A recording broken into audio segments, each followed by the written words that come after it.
Oke, Assalamualaikum warahmatullahi wabarakatuh. Perkenalkan nama saya Abdul Matrisan dan ini 22650009. Oke, tujuan saya membuat video ini untuk menyelesaikan tugas mata kuliah saya itu manajemen proyek. Yang sini materi 2. Oke, lanjut saja. Itu fase definisi.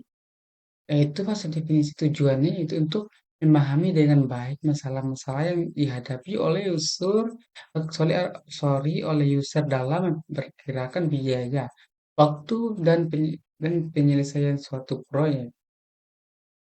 Tiga aktivitas utama pada fase definisi itu pertama, memahami dan menganalisa masalah-masalah dari kebutuhan user, yaitu requirement analysis dalam membuat proyek teknik IT.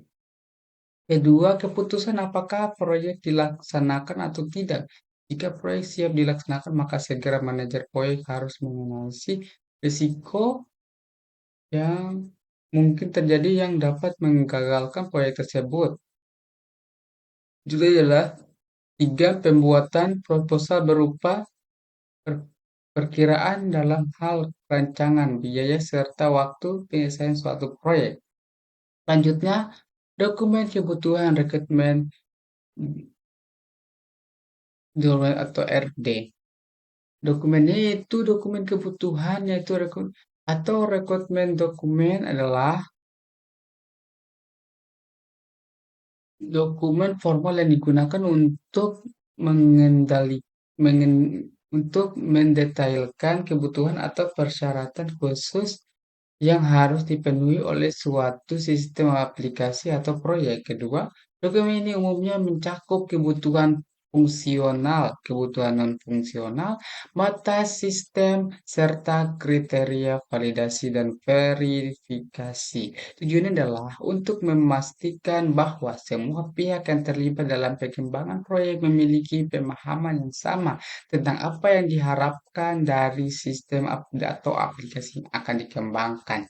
Oke, selanjutnya dokumen kebutuhan biasanya meliputi pertama, pendahuluan yang berisi latar belakang, tujuan, dan lingkup proyek. Kedua, deskripsi umum, yaitu tentang menjelaskan perspektif produk, fungsi utama produk, karakteristik pengguna, serta batasan-batasan proyek.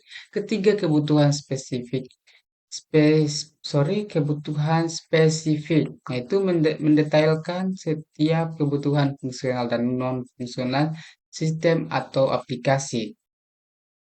Tentunya sini kebutuhan fungsional yaitu menggambarkan fitur dan fungsi yang harus atau di dalam sistem atau aplikasi. Kedua, kebutuhan non fungsional yaitu menggambarkan kriteria seperti performa, keamanan, reliabilitas, atau sebagainya. Keempat, yaitu glosium.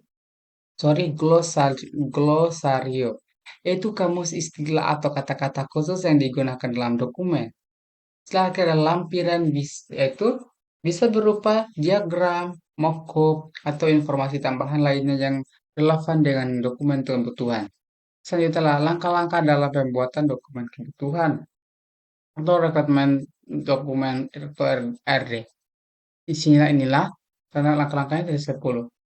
Oke, selanjutnya merupakan adalah contoh contoh pembuatan sistem informasi perpustakaan universitas sebagai berikut beberapa yang dapat dilakukan sebelum pembuatan dokumen kebutuhan RD untuk proyek ini.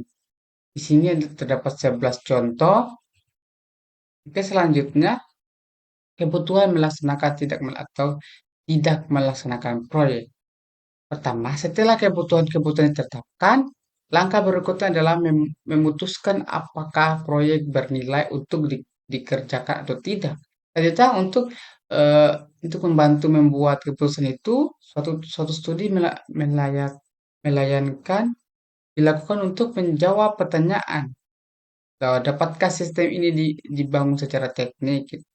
Nah, ternyata sayangnya tidak semua mungkin secara teknik sehingga pertanyaan-pertanyaan untuk dijawab diubah menjadi dengan biaya berapa sistem dapat dibangun dan apa keuntungannya. Oke, selain dan dalam suatu studi kayak kan kita mempertimbangkan semua penyelesaian masalah teknis yang mungkin dan coba untuk memperkirakan biaya dari masing-masing penyelesaian masalah. Ini lanjutannya. Oke, sekian penjelasan dari saya. Lebih dan kurangnya mohon dimaafkan. Wabillahi taufiq walhidayah. Wassalamualaikum warahmatullahi wabarakatuh.